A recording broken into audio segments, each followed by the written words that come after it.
ನಮ್ಮ ಸುತ್ತ ವಾಹಿನಿಯ ವೀಕ್ಷಕರೆಲ್ಲರಿಗೂ ನಮಸ್ಕಾರ. ಇವತ್ತಿನ ಸಂಚಿಕೆಯಲ್ಲಿ ಒಬ್ಬ ವಿಶೇಷವಾದ ವ್ಯಕ್ತಿಯನ್ನ ಪರಿಚಯ ಮಾಡುತ್ತಿದ್ದೇವೆ. ಹೆಸರು ಜಯಣ್ಣ ಎಂ. ತಂದೆ ಮೂಡ್ಲಪ್ಪ, ತಾಯಿ ಕೆಂಚಮ್ಮ.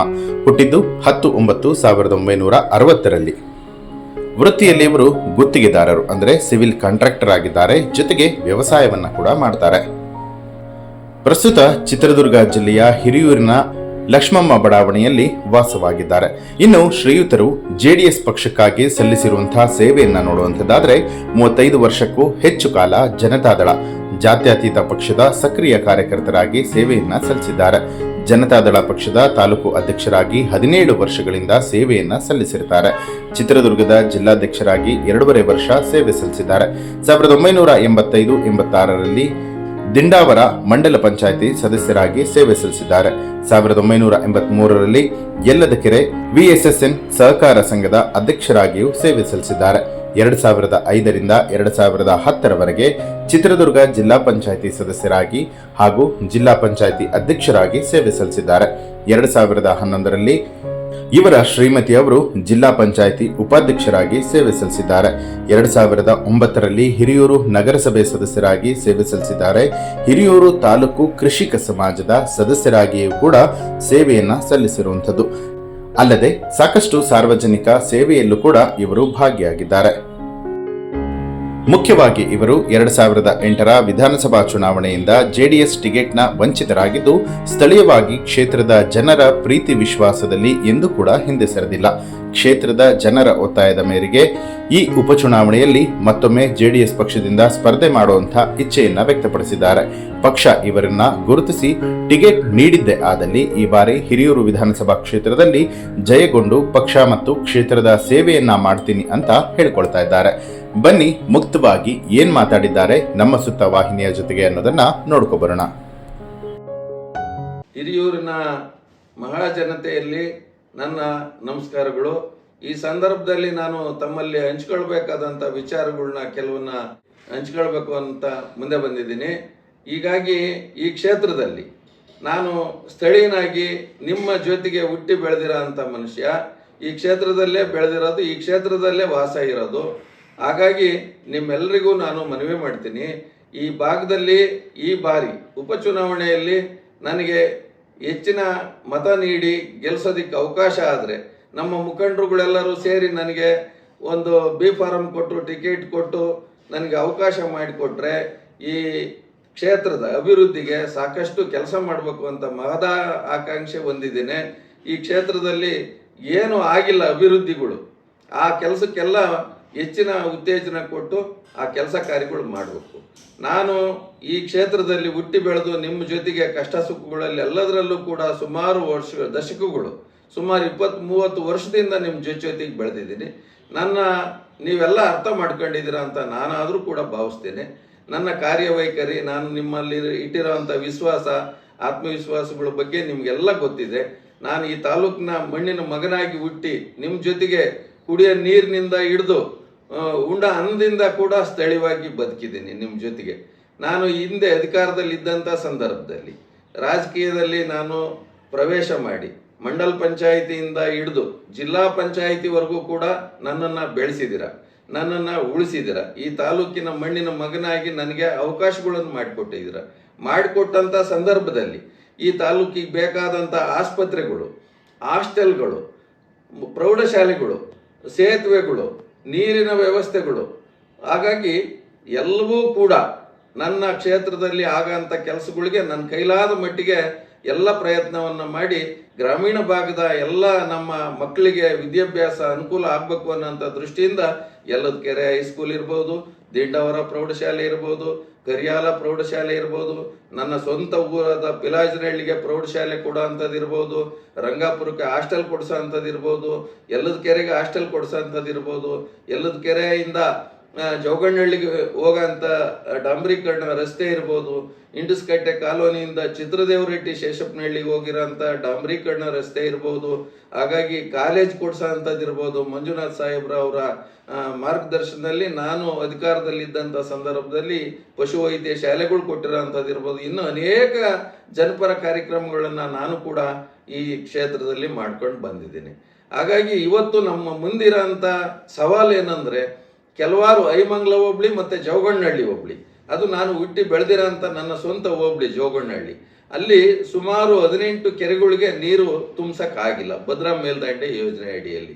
ಆ ರೈತರೆಲ್ಲ ಹಗಲು ರಾತ್ರಿ ಅಂದೇ ಟ್ರ್ಯಾಕ್ಟ್ರುಗಳಲ್ಲಿ ಗಾಯತ್ರಿ ಜಲಾಶಯದಿಂದ ಮತ್ತು ಇಲ್ಲಿ ಕೆನಲ್ ಏನು ನಮ್ಮ ಹಿರಿಯೂರು ವಿ ವಿ ಸಾಗರ ಕೆನಲ್ ಹೋಗ್ತಾ ಇದೆ, ಅದರಿಂದ ನೀರನ್ನು ಲಾರಿನಲ್ಲಿ ಟ್ರ್ಯಾಕ್ಟ್ರುಗಳಲ್ಲಿ ಹಗಲು ರಾತ್ರಿ ತುಂಬಿ ಜಮೀನುಗಳಿಗೆ ನೀರು ಹಾಯಿಸಿ ಅಡಿಕೆ ಮರ ತೆಂಗಿನ ಮರಗಳನ್ನ ಉಳಿಸ್ಕೊಂಬ ಅಂತ ಕೆಲಸ ಭಾಳ ಕಷ್ಟ ಬೀಳ್ತಾ ಇದ್ದಾರೆ. ಅದನ್ನು ನೋಡಿದರೆ ಎಂಥರಿಗೂ ಕೂಡ ಇವತ್ತು ಮನ ಪುಲ್ಕ ಅಂತ ವ್ಯವಸ್ಥೆ ಆಗಿದೆ. ನೀವು ಈ ಕ್ಷೇತ್ರದಲ್ಲಿ ಆಯ್ಕೆ ಮಾಡಿ ನನ್ನನ್ನು ಶಾಸಕನಾಗಿ ನೀವು ಆಯ್ಕೆ ಮಾಡಿದ್ದೆ ಆದರೆ ನನ್ನ ಮೊದಲನೇ ಆದ್ಯತೆ ಹಿರಿಯೂರಿನಲ್ಲಿ ನೀರಾವರಿ ಸೌಲಭ್ಯ ಒದಗಿಸದೆ ಮೊದಲನೇ ಗುರಿ. ಹಾಗಾಗಿ ಎರಡನೇದಾಗಿ ಈ ಹಿಂದೆ ಬೇಲಗೌಡರು ಕಟ್ಟಿದಂಥ ಶುಗರ್ ಫ್ಯಾಕ್ಟ್ರಿ ಏನಿದೆ, ಸುಮಾರು ವರ್ಷದಿಂದ ಮೂಲಿಗೆ ಬಿದ್ದು ತುಕ್ಕಿಡಿದು ಹಾಳಾಗಿ ಹೋಗ್ತಾ ಇದೆ. ಅದಕ್ಕೆ ಪುನಶ್ಚೇತನ ಕೊಟ್ಟು ಇವತ್ತು ಮಾರಿಕಣಿವೆ ಡ್ಯಾಮ್ಗೆ ನೀರು ತುಂಬ ಅಂತ ಕೆಲಸ ಸುಮಾರು 3 ಬಾರಿ, ಈಗ 5 ವರ್ಷದಲ್ಲಿ 3 ಬಾರಿ ಕೋಡಿ ಬಿದ್ದು ಹೋಗಿದೆ. ನೀರಿನ ವ್ಯವಸ್ಥೆ ಆಗಿದೆ.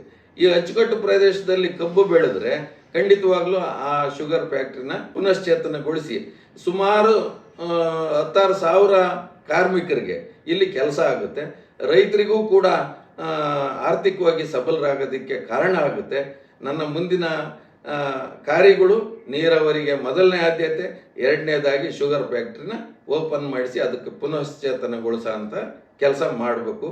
ಈ ತಾಲೂಕಲ್ಲಿ ಇನ್ನೂ ಸಾಕಷ್ಟು ಸಣ್ಣ ಪುಟ್ಟ ಕೆಲಸಗಳು ಅವು ಉಳಿದಿರೋ ಅಂಥವು, ನೀರಿರ್ಬೋದು, ರಸ್ತೆ ಇರ್ಬೋದು, ಕರೆಂಟ್ ಇರ್ಬೋದು, ಮೂಲಭೂತ ಸೌಕರ್ಯಗಳನ್ನ ಕೊಡೋಂಥದ್ರಲ್ಲೂ ಕೂಡ ಸ್ವಲ್ಪ ಹಿನ್ನಡೆ ಆಗಿದೆ. ಈ ತಾಲೂಕಲ್ಲಿ ಕುಡಿಯೋ ನೀರಿಗೆ ಭಾಳ ತೊಂದರೆ, ಅದನ್ನು ನಿವಾರಣೆ ಮಾಡಬೇಕು ಅನ್ನೋಂಥದ್ದು ಮೂಲ ಉದ್ದೇಶ. ಹಾಗಾಗಿ ಕೆಲವರು ಹಿಂದೆ ನಡೆದಂಥ ಸಂದರ್ಭದಲ್ಲಿ ನಮ್ಮ ತಾಲೂಕಿಗೆ ಬಂದಂಥ ವಿದ್ಯಾಸಂಸ್ಥೆಗಳ್ನ ಚಳ್ಳಕೆರೆಗೆ ತಗೊಂಡೋದ್ರು. ಇಲ್ಲಿಗೆ ಮಹಾವಿದ್ಯಾಲಯ ಬಂದಿತ್ತು, ಅಗ್ರಿಕಲ್ಚರು ತೋಟಗಾರಿಕೆ ಇಲಾಖೆ ಅಲ್ಲಿಗೆ ಹೋಯ್ತು. ಬಸ್ ಡಿಪೋ ಬಂದಿತ್ತು, ಚಳ್ಳಕೆರೆಗೆ ಹೋಯ್ತು. ಚಳ್ಳಕೆರೆ ಅವರು ಶಾಸಕರಾಗಿರೋದ್ರಿಂದ ಚಳ್ಳಕೆರೆಗೆ ತಗೊಂಡೋದ್ರು. ಆದರೆ ನಮ್ಮ ಹಿರಿಯೂರಿನವರೇ ಯಾರೇ ಆಗಿರ್ಬೋದು, ನಾನೇ ಅಥವಾ ಅದು ಬೇರೆಯೇ ಆಗಿರ್ಬೋದು, ನಮ್ಮ ಹಿರಿಯೂರಿನವರೇ ಶಾಸಕರಾಗಿದ್ದರೆ, ಸ್ಥಳೀಯರಾಗಿದ್ದಿದ್ರೆ ಅದನ್ನು ಆಗ್ತಿತ್ತಾ? ಆದರೆ ನಮ್ಮವರೇ. ಈಗ ಚಳ್ಳಕೆರೆ ಸುಧಾಕರ್ ಅವರು ಇಲ್ಲಿ ಶಾಸಕರಾಗಿ ಮಂತ್ರಿಯಾಗಿ ಕೆಲಸ ಮಾಡಿದರು. ಅವರು ಮೊನ್ನೆ ಕಾರಣಾಂತರದಿಂದ ನಿಧನರಾದರು, ವಿಧಿವಶ. ಆದರೆ ಅವ್ರನ್ನ ತಗೊಂಡೋಗಿ ಮಣ್ಣು ಮಾಡಿದ್ದು, ದಪ್ಪನ ಮಾಡಿದ್ದು ತಗೊಂಡೋಗಿ ಚಳ್ಳಕೆರೆಗೆ ಮಾಡಿದರೆ ಹೊರತು ಹಿರಿಯೂರಾಗಿ ಮಾಡಲಿಲ್ಲ. ಅವರು ಹಿರಿಯೂರಿನವ್ರು ಅಲ್ಲ. ಹಾಗಾಗಿ ಸತ್ರು, ಬದುಕಿದ್ರು, ಬಾಳಿದ್ರು ನಿಮ್ಮ ಜೊತೆಯಲ್ಲಿ, ಸತ್ರು ಹಿರಿಯೂರಲ್ಲೇ, ಶಾಸಕನಾದರೂ ಹಿರಿಯೂರಲ್ಲೇ. ನಿಮ್ಮ ಕೈಗೆ ತಕ್ಷಣ ಬೆಳಿಗ್ಗೆ ಸರ್ವಜ್ಞ ಬೇಕಾದ್ರೂ ನಾನು ಸಿಗ್ತೀನಿ ಮನೆಯಲ್ಲಿ. ಹಿರಿಯೂರಲ್ಲೇ ವಾಸ ಇರೋದು. ನಾನು ಭಾಳ ಬಡ ಕುಟುಂಬದಿಂದ ಬಂದಂಥ ವ್ಯಕ್ತಿ. ನಿಮ್ಮೆಲ್ಲರ ಆಶೀರ್ವಾದದಿಂದ ನಾನು ಇಲ್ಲಿವರೆಗೂ ಬಂದಿದ್ದೀನಿ. ನಿಮ್ಮೆಲ್ಲರ ಆಶೀರ್ವಾದ ಇದ್ದರೆ ಮುಂದಿನ ದಿನಗಳಲ್ಲಿ ಈ ಉಪಚುನಾವಣೆಯಲ್ಲಿ ನನಗೆ ಪಕ್ಷ ದೇವೇಗೌಡರು, ಕುಮಾರಣ್ಣನ ನಂಬ್ಕೊಂಡಿದ್ದೀನಿ, ನಿಖಿಲಣ್ಣರನ್ನ ನಂಬ್ಕೊಂಡಿದ್ದೀನಿ. ನಾನು ಪಕ್ಷದಲ್ಲಿ 35-40 ವರ್ಷ ದುಡ್ದಿದ್ದೀನಿ. ಮಂಡಲ ಪಂಚಾಯಿತಿಯಿಂದ ಹಿಡಿದು VSSN ಅಧ್ಯಕ್ಷ ಆಗಿದ್ದಾಗಲಿಂದ 83ರಲ್ಲೇ VSSN ಅಧ್ಯಕ್ಷ, 85ರಲ್ಲಿ ರಾಮಕೃಷ್ಣ ಹೆಗಡೆ ಅವರು ಮುಖ್ಯಮಂತ್ರಿ ಆದಂಥ ಸಂದರ್ಭದಲ್ಲಿ ನಾನು ಮಂಡಲ ಪಂಚಾಯಿತಿ ಮೆಂಬರು. ಅದೇ 1996ರಿಂದ 2013ವರೆಗೂ 17 ವರ್ಷ ನಾನು ಪಕ್ಷದ ತಾಲೂಕು ಘಟಕದ ಅಧ್ಯಕ್ಷನಾಗಿ ಕೆಲಸ ಮಾಡಿದ್ದೀನಿ. ಲ್ಯಾಂಡ್ ಗ್ರಾಂಟ್ ಕಮಿಟಿ ಮೆಂಬರ್ ಆಗಿ ಸುಮಾರು 8ರಿಂದ 10,000 ಎಕರೆ ಬಡ ರೈತರಿಗೆ ಜಮೀನನ್ನು ಮಂಜೂರು ಮಾಡಿಸ್ಕೊಡೋದ್ರಲ್ಲಿ ನನ್ನ ಪಾತ್ರ ಇದೆ. ಹಾಗಾಗಿ ಕುಡಿಯೋ ನೀರು ಮಾಡಿಕೊಡೋದ್ರಲ್ಲಿ ನಂದು ಸ್ವಂತ ಒಂದು ಬೋರ್ವೆಲ್ ರಿಗ್ ಇರೋದ್ರಿಂದ ಅದನ್ನು ನಾನೇನು ಹಂಗಂತ ಫ್ರೀಯಾಗಿ ಏನು ಮಾಡಿಕೊಟ್ಟಿಲ್ಲ. ಆದರೂ ಯಾವತ್ತೋ 6 ತಿಂಗಳಿಗೆ ವರ್ಷಕ್ಕೆ ಬರೋ ದುಡ್ಡನ್ನ ನೋಡ್ಕೊಂಡು ಅವ್ರಿಗೆಲ್ಲರಿಗೂ ಕುಡಿಯೋ ನೀರಿನ ವ್ಯವಸ್ಥೆ ನಾನು ಮಾಡಿಕೊಟ್ಟಿದ್ದೀನಿ. ಗಂಗಾ ಕಲ್ಯಾಣ ಬೋರ್ವೆಲ್ ಮಾಡೋದ್ರ ಮೂಲಕ ರೈತರಿಗೆ ಕುಡಿಯೋ ನೀರಿಂದು ಮತ್ತು ನೀರಾವರಿ ಸೌಲಭ್ಯ ಒದಗಿಸ್ಕೊಡೋ ಅಂಥ ಕೆಲಸನೂ ಕೂಡ ನಾನು ಪ್ರಾಮಾಣಿಕವಾಗಿ ಈ ಕ್ಷೇತ್ರದಲ್ಲೇ ಮಾಡಿದ್ದೀನಿ. ಹಾಗಾಗಿ ಎಲ್ಲ ಜಾತಿ ಜನಾಂಗಗಳ ಜೊತೆಗೆ ನನ್ನ ಒಡನಾಟ ಇದೆ. ನಾನು ಕೇವಲ ಒಕ್ಕಲಿಗರ ಜಾತಿನಲ್ಲಿ ಹುಟ್ಟಿ ಒಕ್ಕಲಿಗರಿಗೆ ಮಾತ್ರ ನಾನು ನಾಯಕನಾಗಿ ಬೆಳೆದಿಲ್ಲ. ಎಲ್ಲ ಸಮಾಜದವ್ರ ಜೊತೆಗೆ ನನ್ನ ಕೈಲಾಗಂಥ ಸಹಾಯ ಮಾಡ್ಕೊಂಡು ಒಂದು ಆಸ್ಪತ್ರೆಗೆ ಹೋಗೋ ಅಂಥದ್ದು ಇರ್ಬೋದು, ನಾಟಕ ಆಡೋ ಅಂಥದ್ದು ಇರ್ಬೋದು, ಸ್ಕೂಲ್ ಕಟ್ಸ ಅಂಥದ್ದು ಇರ್ಬೋದು, ದೇವಸ್ಥಾನ ಕಟ್ಸ ಅಂಥದ್ದು ಇರ್ಬೋದು. ಅಂಥವು ಏನೇ ಕಾರ್ಯಕ್ರಮಗಳು ಅಂತ ನನ್ನ ಮನೆ ಬಾಗ್ಲಿಗೆ ಬಂದಾಗ ಒಂದು ಲೋಟ ನೀರಾದರೂ ಕೊಟ್ಟು ಅವ್ರಿಗೆ ಸಮಾಧಾನ ಹೇಳಿ ನನ್ನ ಕೈಲಾಗ ಧನ ಸಹಾಯ ಕೂಡ ಮಾಡಿ ಅವರೆಲ್ಲರ ಮನಸ್ಸಿನಲ್ಲಿ ನಾನು ಉಳಿದಿದ್ದೀನಿ ಅಂತ ನಾನು ಅಂದ್ಕೊಂಡಿದ್ದೀನಿ. ಇದರ ಮೇಲೆ ನೀವು ನನ್ನನ್ನು ಆಯ್ಕೆ ಮಾಡಿದರೆ ಈ ಕ್ಷೇತ್ರದಲ್ಲಿ ನನಗೆ ಏನು ಅವಕಾಶ ಕೊಟ್ಟಿರ್ತೀರೋ ನಿಮ್ಮ ಅವಕಾಶನ ನಾನು ಮೋಸ ಮಾಡಿದೆ. ನಿಮ್ಮ ಋಣ ತೀರ್ಸೋಂಥ ನಿಟ್ಟಿನಲ್ಲಿ ಕ್ಷೇತ್ರದಲ್ಲಿ ಸಾಕಷ್ಟು ಅಭಿವೃದ್ಧಿ ಕಾರ್ಯಗಳನ್ನ ಮಾಡ್ತೀನಿ. ನಿಮ್ಮೆಲ್ಲರ ಆಶೀರ್ವಾದ ಇರಲಿ, ನನಗೆ ಒಂದು ಅವಕಾಶ ಮಾಡಿಕೊಡ್ರಿ ಅಂತ ನಿಮ್ಮಲ್ಲಿ ಎಲ್ಲರಿಗೂ ಕೂಡ ಮನವಿ ಮಾಡಿ ಸ್ಥಳೀಯರಿಗೊಂದು ಅವಕಾಶ ಕೊಡಿ. ಇದುವರೆಗೂ ಎಂತೆಂಥವ್ರಿಗೂ ಕೊಟ್ಟು ನೋಡಿದ್ದೀರ, ಎಲ್ಲೆಲ್ಲಿಂದೋ ಬಂದಿರೋರಿಗೂ ಗೆಲ್ಲಿಸಿದ್ದೀರ. ಈ ಬಾರಿ ಸ್ಥಳೀಯರಿಗೆ ಒಂದು ಅವಕಾಶ ಮಾಡಿ ಅದರಲ್ಲಿ ಈ ಜಯಣ್ಣನ ನಿಮ್ಮ ಮನೆ ಮಗನಂತೆ ಬೆಳೆಸಬೇಕು ಅನ್ನೋಂಥ ನಿಮ್ಮೆಲ್ಲರಿಗೂ ನಮಸ್ಕಾರ ಮಾಡಿ ನಾನು ಮಾತು ಮುಗಿಸ್ತೇನೆ.